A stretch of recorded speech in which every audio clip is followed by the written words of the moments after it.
چې یا پر مکه مکرمه حمله وکړي یا د قریشو څخه یو نفر د هغه وژل شوي سړي په بدله کې ووژني. اوس چې قریشو د وتلو اراده وکړه دغه د کنانه واقعه ور په یاد شوه او وبېرېده. که دوی قافلې ته وروځي مکه مکرمه به د سړو څخه خالی وي او کنانه به حمله پر وکړي یا به پر موږ د شاده طرفه حمله وکړي او موږ به د دوو طرفو په مابین کې تر حملې لاندې راسو. په دغه سبب په قریشو کې شک او تردد پیدا شو چې اوس د مسلمانانو و جنگ ته وروځي کیا.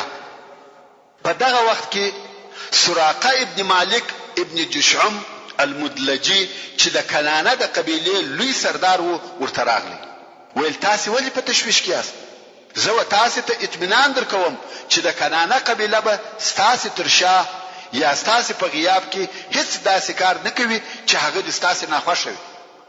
رسول الله صلی الله علیه و آله وسلم فرمایي چې اصلا دغه نفر شیطان علیه لعنه وو چې ځان یې د سراقه ابن مالک په شکل کړی وو او سراقه ابن مالک هغه څوک دی چې د هجرت په ورځ پر رسول الله صلی الله علیه و آله وسلم پسې وتلی وو.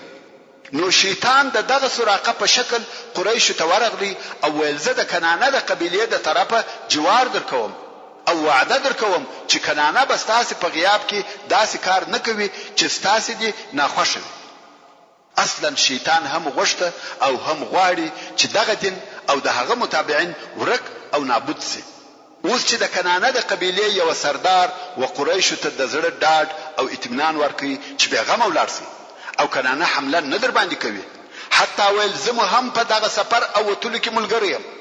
الله عز وجل دغه موضوع په قرآن مجید کې ذکر کړي او د سورة الانفال په 48 نمبر آیات کې فرمایي وَإِذْ زَيَّنَ لَهُمُ الشَّيْطَانُ أَعْمَالَهُمْ وَقَالَ لَا غَالِبَ لَكُمُ الْيَوْمَ مِنَ النَّاسِ وَإِنِّي جَارٌ لَكُمْ.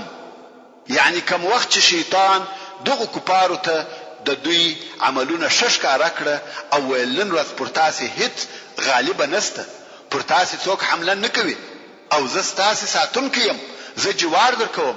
الله عز وجل فرمایي چې دا شیطان وو. نو یو هم شیطان وو چې کفار یې ودې جنگ ته راکش کړ. اوس نو د شیطان په اطمینان او ملګرتیا کفار د مکه مکرمه څخه ورووته په خپل قوت او طاقت د الله او رسول الله صلی الله علیه و آله وسلم دشمنی کوي. پر رسول الله صلی الله علیه و آله وسلم او د هغه پر اصحابو فقهر او غضب دي چې څنګه د دوی پر قافلو حمله کوي.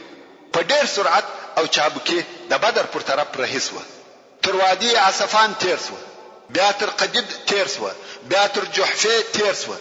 دلته د ابو سفیان د طرفه بل نوې خبر ورته راغلی چې ویل تاسو د قافلې مالو او خلقو د خلاصون د پاره راوتلی واس او هغه الله خلاص کړ برته وګرځي. اوس نو ابو سفیان قافله څنګه خلاص کړه؟ ابو سفیان د مکه مکرمه پر عمومي لار رهیو مگر همیشه وش او په احتیاط کې. محترم ورونو د قصې پاته واقعات به پراتلون کې واوري ان شاء الله تعالی. وما توفيقي إلا بالله وهو السميع العليم. تعليم الإسلام